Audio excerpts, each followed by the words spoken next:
And in our constitution, it's clearly stated, India, that is Bharat, is a union of states, which means, just like in the United States, no state is superior to any other state.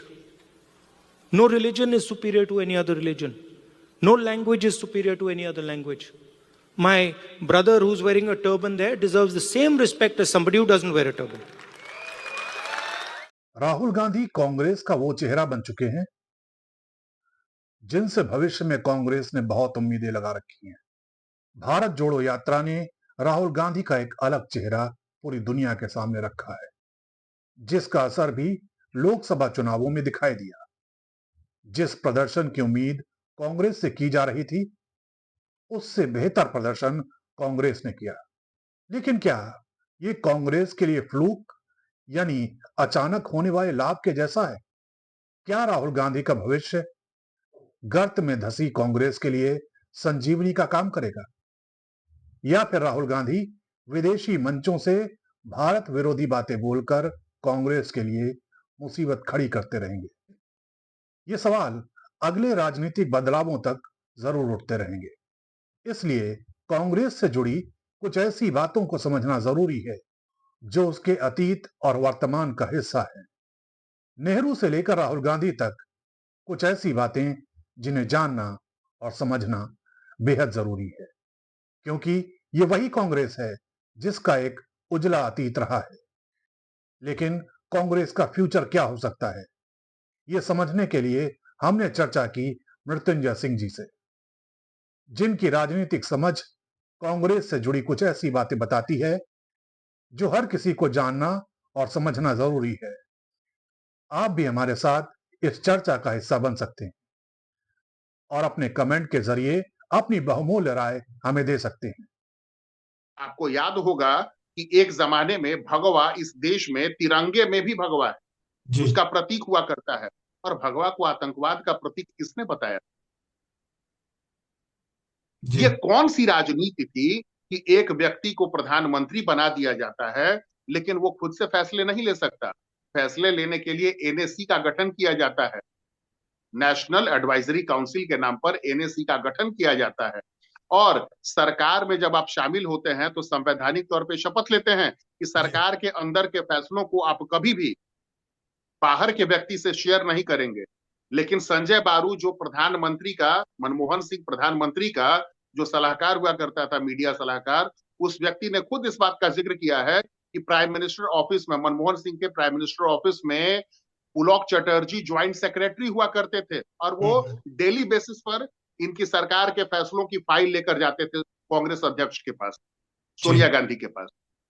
ये कितना unconstitutional फैसला था, ये कितनी unconstitutional कार्रवाई थी। अब आज नरेंद्र मोदी को आप 3 बार से पराजित नहीं कर पा रहे हैं, तो इनको लगता है कि कभी संविधान के नाम पर, बाबा साहब अंबेडकर के संविधान के नाम पर किसी समय, तो कभी किसी और चीज के नाम पर, कभी किसी और चीज के नाम पर नरेटिव गढ़ के और वो राजनीतिक माइलेज ले लेंगे जी। अब बताइए, ये अंबेडकर साहब की बात करते हैं, अगर अंबेडकर साहब की बात चली होती, अगर उनका वश चला होता, तो आज दलितों के साथ इतना अन्याय नहीं होता। भारत की राजनीति पर लगभग 5 दशक तक कांग्रेस, इंदिरा गांधी, नेहरू गांधी परिवार का वर्चस्व रहा है। हालांकि मैं पंडित नेहरू को इससे मैं अलग रखना चाहूंगा, क्योंकि 17 वर्षों के उनके शासन में भारतीय लोकतंत्र को बहुत ही मजबूती से और बहुत इजी तरीके से ग्रो करने का मौका मिला था। नेहरू इतने बड़े डेमोक्रेट व्यक्ति थे कि नेहरू के खिलाफ और हिंदी के खिलाफ तमिलनाडु में बहुत बड़ा आंदोलन चल रहा था, जिसका नेतृत्व था वो सीएस अन्नादुरई कर रहे थे, और उनके जो शिष्य थे ये मुरासोली मारान और ये करुणानिधि हुआ करते थे। तो राज्यसभा में उस दौर में जब चीन ने भारत पर हमला किया था, तो मुरासोली मारान जो थे वो राज्यसभा में थे। तो ये बात है लगभग 1962 की, और ये राज्यसभा में खड़े होकर के जब भाषण देना शुरू करते हैं मुरासोली मारान, तो उन्होंने, जिसमें कि मांगा गया था सभी पॉलिटिकल पार्टी से भारत की एकता और अखंडता के लिए, और ये जो द्रविडियन पार्टी थी, डीएमके, उसका मांग ही था एक सेपरेट द्रविड़ नाडु बनाना, यानी दक्षिण के सभी राज्यों को मिलाकर एक द्रविडियन कंट्री बनाना। इनका एजेंडा था, ओपन एजेंडा था ये, इसमें इनका भी कोई कॉम्प्रोमाइज नहीं हुआ था। और राज्यसभा में जैसे ही बोलने के लिए खड़े हुए तो उनका पहला ही स्टेटमेंट था कि I am Tamil, I am first a Tamil, यानी सबसे पहले मैं एक तमिल हूं, जी जी but an Indian at the same time, बिल्कुल। but an Indian at the same time, and he promised all out support from entire Dravidian population to the government of India against Chinese aggression.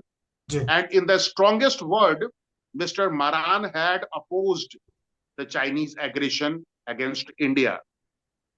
तो नेहरू ने जो हिंदी को suspend करके और तुरंत तुरंत में नहीं लागू करना, और जितने पेशेंस के साथ उन्होंने इंडिया की डाइवर्सिव कल्चर को संभाला, पूरे कल्चर को एक गार्जियन की तरह उन्होंने संभाला था। अगर वो इस तरह, बहुत ही दुर्भाग्य की स्थिति होती, भारत के लिए बहुत सौभाग्य की स्थिति थी कि नेहरू जैसा व्यक्ति प्राइम मिनिस्टर बना। अगर इंदिरा गांधी, राजीव गांधी और इनके वंशधर राहुल गांधी जैसा व्यक्ति अगर भारत का प्रथम प्रधानमंत्री बना होता तो भाई साहब आज भारत की स्थिति नहीं होती, भारत टुकड़ों में बट गया होता। तो ये भारत का बहुत ही बड़ा सौभाग्य है कि भारत का प्रथम प्रधानमंत्री जो था पंडित नेहरू के रूप में, हमें एक देश को एक साथ लेकर चलने वाला एक अभिभावक के तौर पे प्राप्त हुआ था। लेकिन आज राहुल गांधी एक ऐसा व्यक्ति है जो आज उन्हीं सिखों को भड़काने की कोशिश कर रहा है, वो भी ग्लोबली। और सिख समुदाय ने भी एक बहुत ही जोरदार कहिए कि तमाचा दिया है।